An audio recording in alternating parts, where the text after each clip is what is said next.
Alright, so got all of our parking brake cables out. I mean, obviously I don't have the front cable out. But I have the actual two that go to the back of the car out. The backing plates. The shocks.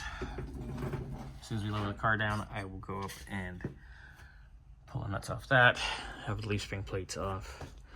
Everything in the front steering and suspension is now off and done.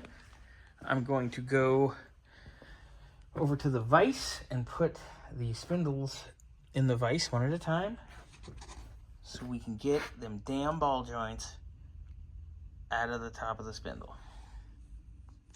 Put it in the vise. Got the pickle fork in there nice and deep. Got the bigger pickle fork. Went crazy with the big hammer. And it's out. One down, one to go. Woohoo! Finally.